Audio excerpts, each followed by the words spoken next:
What truly awaits us beyond the edge of the final breath? Does consciousness simply fade, or does it step through veils into realms we can barely grasp?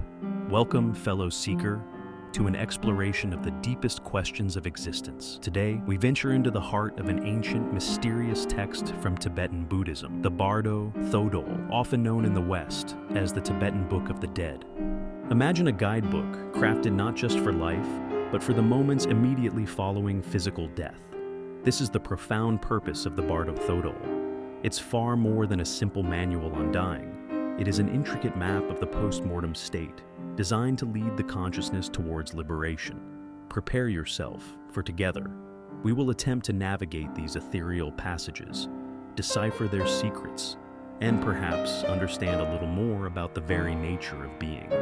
The genesis of the Bardo Thodol is attributed to Padmasambhava, a figure of nearly mythical status in Tibetan lore.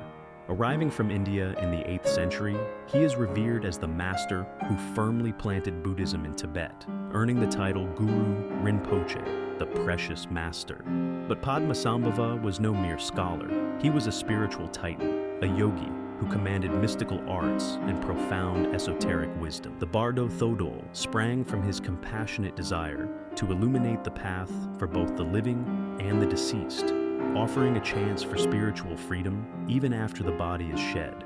From his youth, Padmasambhava was recognized for extraordinary spiritual attainments, a Mahasiddha possessing siddhis, or miraculous powers. Invited to Tibet by King Trisong Detsen, he faced a land steeped in vibrant shamanic and animistic traditions, particularly the indigenous Bone religion. The spiritual landscape was complex, sometimes resistant to the incoming Buddhist teachings.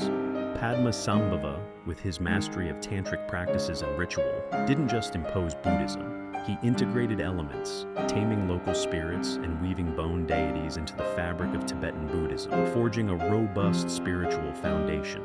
He established Tibet's first monastery, Sami, and began transmitting deep teachings on the mind, reality, and the cyclical nature of existence, samsara. Tibetan Buddhism holds a fundamental truth. Death is not termination, but a radical transition. It's a moment when the doors to spiritual liberation swing wide open. Padmasambhava understood that at death, freed from physical distractions, the mind enters a unique state, becoming hyper-receptive to ultimate reality. This is a golden opportunity for freedom. Yet, he knew most people die drowned in illusion and fear, missing this possibility entirely. His urgent mission? Create a guide to be read to the dying, or studied in life, preparing the mind for the bardos, the transitional states after death. His goal was to alleviate suffering and open the path to enlightenment, even when reality dissolves. This profound compassion is the bedrock of the Bardo Thodol. He knew enlightenment was difficult in life, but saw death as a final chance, offering precise instructions to recognize the clear light, the pure essence of mind at the moment of passing. The Bardo Thodol navigates us through 3 primary states, or bardos, that consciousness undergoes. First, the Chikai Bardo, the moment of death itself. Here, consciousness witnesses the dissolution of the physical form, liberating it from material constraints. As the body dissolves, the soul confronts the primordial clear light, described as a dazzling, pure, immense radiance. This clear light is the absolute nature of the mind, a state of pure, unconditional consciousness, devoid of duality, fear, or attachment. Call it the higher self, the solar mind, the state of totality.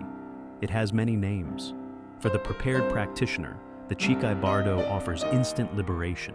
If the soul recognizes this clear light as its own innate essence, it achieves nirvana immediately, bypassing all further stages. This isn't about ritual. It's a direct, unfiltered experience of truth, where the mind sees itself without distortion. All conditioning, all karma, all identities simply vanish. However, for the unprepared, the sheer intensity of the clear light can be terrifying. Instead of recognition, the mind, clinging to familiarity, perceives it as a threat. The soul retreats, losing the chance for instant liberation, and plunges into the next stages, facing increasingly distorted visions born of its karmic tendencies. Second, the Choni Bardo, the Bardo of visions. As Jung noted, gods and demons are projections of the unconscious. In this state, consciousness disembodied enters a dimension without tangible limits. Here, the soul experiences projections of its own mind, appearing as both beatific, angelic forms and terrifying, monstrous visions. This Bardo unveils the mind's essence. Everything repressed, desired, or feared rises to the surface, intensified. The visions directly mirror the emotional and karmic residue accumulated over lifetimes. They manifest in two phases, peaceful and wrathful. Initially, peaceful deities appear, enlightened aspects of consciousness like Buddhas or Bodhisattvas, radiating the soul's positive qualities. They offer serenity. Yet, to the unprepared, they can be overwhelming, leading to doubt and retreat. If the peaceful nature isn't recognized, the soul faces the wrathful deities, manifestations of anger, fear, and unmastered desires, appearing as disturbing, unsettling forms. Crucially, these aren't external demons, but expressions of the mind itself, reflecting the attachments binding the soul to suffering. The Chonyi Bardo is a state of pure psychic manifestation, where everything is amplified. These visions are dreamlike, but possess striking clarity because the body-freed mind experiences its internal energies unfiltered. Everything suppressed emerges with tangible intensity. These visions are profound opportunities for learning. Each represents an aspect of self needing integration or transcendence. Those with awareness perceive that all visions, good or bad, peaceful or wrathful, are mere creations of the mind. Recognizing this truth dissolves fear and opens the path to liberation. The Bardo Thodol urges focusing on the clear light during this stage, the vast pure radiance, the mind's primordial essence. Recognizing it is the key to total liberation, representing the innate nature of all beings. It's the sun behind the clouds of visions, unchanged. Seeing through the visions leads to enlightenment and transcends rebirth. Yet, this recognition is difficult for the ordinary mind. Visions feel so real, so personally significant. It's hard to see beyond them. Thus, the text advises practitioners to train in life, detaching from illusion, contemplating the mind's nature. With practice, even amidst the intense Chonyi Bardo visions, focus on the clear light becomes possible, leading to peace. Fear and attachment are the greatest barriers. Fear, especially of the wrathful forms, creates separation, preventing recognition that these are aspects of self. The desire to flee, or conversely to cling to peaceful visions out of attachment, keeps the soul ensnared in samsara. To break this cycle, the soul must recognize the visions as empty of inherent reality. The concept of shunyata. A mind recalling emptiness observes visions unattached, seeing them as temporary expressions of its own nature. The Chonyi Bardo is not punishment, but a revelation, where the soul faces its own mirror. It's a test, sorting those ready for liberation from those needing further rebirth for learning. Finally, the Sidpa Bardo, the Bardo of becoming, or rebirth.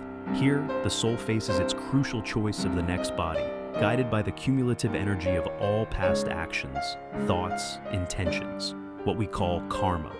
This entire journey culminates here. Having passed through dissolution and confronted its projections, the soul is in a state of greater psychic density. The desire for rebirth intensifies, fueled by unresolved fears and attachments. This desire, Tibetan Buddhism teaches, compels the soul to seek a new form. Consciousness is now driven by karmic inclinations, subtle imprints acting like magnetic forces, pulling the soul towards circumstances that mirror its inner state. Profound fear might guide it towards a fearful rebirth. Intense desires create a vortex shaping the next life. During the Sidpa Bardo, the soul experiences visions related to the rebirth process, often symbolic images like couples. The soul chooses a new body unconsciously, guided by emotional tendencies and karmic impulses. The text advises maintaining detachment and lucidity upon seeing these images to avoid being blindly drawn into an undesirable rebirth. For those maintaining calm, the Sidpa Bardo offers one final chance for transcendence, the possibility of not being reborn, of choosing liberation. This is the spiritual goal, not rebirth under illusion's sway, but recognizing these visions as empty manifestations of the mind. Consciousness feels a powerful attraction to a new body, a process likened to a psychic storm. The urge to exist again, to become once more, seems irresistible. The choice of body isn't intellectual, it's a deep, instinctive call, the new form shaped by the mind's state, a mirror of what the soul needs to experience or resolve. This reflects the Buddhist belief that each rebirth is an opportunity for growth. The chosen body aligns with karmic and spiritual development. Sadly, many miss this opportunity, being reborn into adverse conditions where suffering continues. But those who see beyond this illusion can reach a state where, instead of rebirth, they merge into the clear light, the ultimate essence of mind. Preparation for this final stage, the Bardo stresses, begins in life. By contemplating our desires and fears, now we become aware of the impulses shaping our destiny. Practices like meditation and reflecting on death strengthen detachment, helping the mind remain unbound by the dramas of the Siddha Bardo. Thus, the Siddha Bardo reveals a simple, profound truth. Life and death are interconnected. The cycle of rebirth is a continuous expression of our own choices and perceptions. By freeing ourselves from attachment in life, we free ourselves from the cycle after death, reaching enlightenment, the state where rebirth ceases because the illusion of a fixed identity is gone. The Bardo is not just a religious text or esoteric collection. It is a potent tool for self-knowledge, a mirror reflecting our own mind, a map for our potential destiny. It teaches that death is not merely a full stop, but a portal to new states of being. As Ram Dass wisely said, at death, the only question that matters is, how much did you love? The Tibetan Book of the Dead compels us to ask ourselves, now, are we ready for that final journey? Are we prepared to let go of everything we believe we are? Perhaps by deeply contemplating these teachings, we can not only prepare for dying, but truly learn how to live. If this journey into the mysteries of consciousness resonated with you, please share this video and subscribe to the channel. Let us know in the comments what aspect of life after death intrigues you most. The path of self-knowledge is vast, and together, we can continue exploring the greatest mysteries of existence. Thank you for watching.